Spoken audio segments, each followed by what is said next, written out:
केही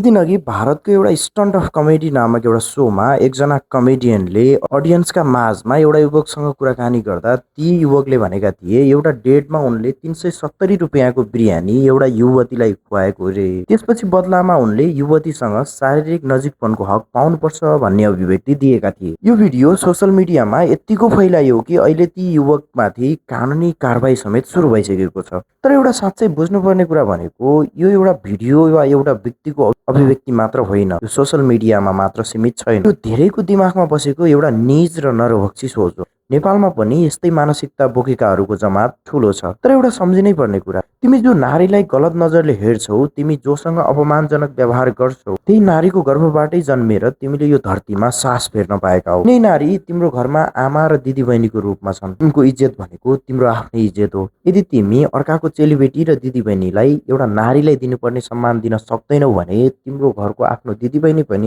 तिमी जस्तै अमानवहरूबाट सुरक्षित छैन। जब कुनै नारीको अस्मितामाथि खेलवाड गर्ने कुरा हुन्छ, त्यो प्रयास एक्लै नारीको अपमान मात्र होइन, त्यो पुरुष भएकोमा गर्व गर्ने हरेक नरभक्षी पुरुषहरूको पनि अपमान हो। तपाईहरुलाई के लाग्छ? कमेन्ट गर्नुहोला।